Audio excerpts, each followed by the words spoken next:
There are places where time holds its breath, where the earth seems older than memory, and the mist holds secrets heavier than the wind can bear. The English moors, vast, empty, haunted, not by ghosts, by something darker, something that runs, but never changes. Each name is older than the villagers that fear it. The ghost hound is not just a creature, it is a reckoning, a keeper of guilt, sorrow, and broken promises, and it already walks beside you. It doesn't haunt the body, it haunts regret. It is the sound of your footsteps. It follows you. How do you banish a creature who feeds on fear, who revels in regret, who lingers around graves and waits by bogs? Others say, she found peace at last, finally free of the world and all its pain. But all agree, if you venture onto the moor and the mist wraps around you like a shroud, if you hear the mournful cry of a lonely hound, then you've stumbled onto hallowed ground, and it's best to turn back before the song claims your name. Let's start at the beginning. Once upon a time, a young woman fell in love with a handsome lord. If you did, please let us know by giving us a thumbs up. Also, don't forget to subscribe so you won't miss any of our future episodes. Until next time, remember, some doors are better left unopened, some names are better left unspoken, and some hounds are best left unheard. Their bond was as strong as the grave they would share, or so she thought until the day he left her. Her, without a word, left her with nothing but a cold hearth and a heart full of questions. See, her beloved hadn't just left her, he'd left the realm, abandoned his birthright, forsaken everything they'd built together. Did he fall in battle? Did he lose his way? Was she cursed? Was someone else more deserving? She needed answers. And so, she journeyed to the bog where the mist clung thick and heavy to the air, where gnarled branches clawed at the sky and where her lord had disappeared.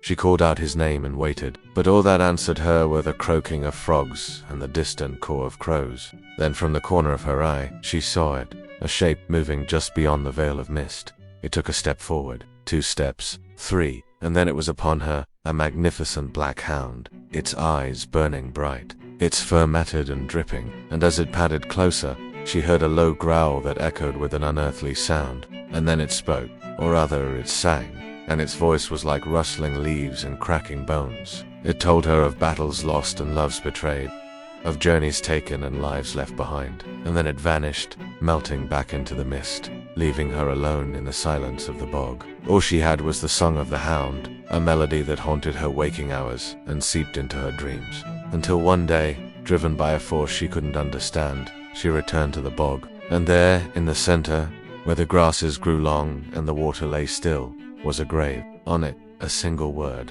her name. As she reached out to touch the cold stone, the ground trembled beneath her feet. The mist swirled around her, and once again, she heard the haunting melody. The hound had returned. This time, it didn't vanish. Instead, it nudged her hand, urging her forward. And as she followed, the mist grew thicker, the shadows deeper, until finally, she couldn't see nor hear nor feel anything at all. The last thing she heard was the song of the hound. The last thing she felt was the grip of its cold, dead paws on her heart. In every heart, there is a bog, and in every bog, a hound waiting to be confessed. It is said to appear before tragedy. A man-sized hound, its eyes glowing like embers, its breath like mist, its fur drenched in grief, not rain. In one story, a knight cursed with treason returns as a beast, chained to the swamp until the last of his offspring disappears. I see you've found our little corner of the internet. Are you here for the stories? For the chance to feel the hair on the back of your neck prickle with just how real these tales seem, even as you tell yourself there's no such thing as ghosts or ghouls? Or maybe you're here because you like being scared, because there's a thrill and a shiver down your spine, a kick in the sudden lurch of your heart, an echo of delight in the way your heartbeat drums against your ribs. Either way, stay a while. Lean in close though, because this place is quiet, and the only sounds you'll hear are the ones we choose to make. And right now, I want to tell you about a dog. In another, the hound once tore through a church, searching for a soul that had broken its pact with death. It doesn't bark, it waits. Across the centuries, sightings have been reported, travelers disappearing after hearing a single roar, corpses found unwounded, but with expressions distorted by terror. Some claim it's a mass hallucination. Others claim it's a misunderstood memory of war dogs or wolves. And yet, there are reports of footprints, the size of dinner plates, burned into the stone. A shadow with teeth. A howl that shivers the soul. They call it the ghost hound. And once you hear it, you're no longer walking the moor the same. From Yorkshire to Devon, through rough stone paths and tangled trees, locals speak in hushed tones of the Black Hound, Barghest, Padfoot, Grim.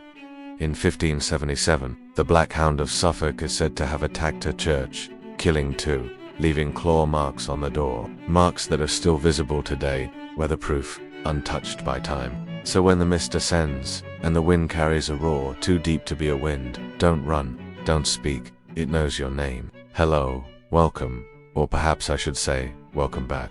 No, not a cute puppy, but a ghost dog, a hound from hell. Now, some say she became one with the hound, running free through the mists of the moor, forever seeking, forever lost. And that's our story. I hope you enjoyed it.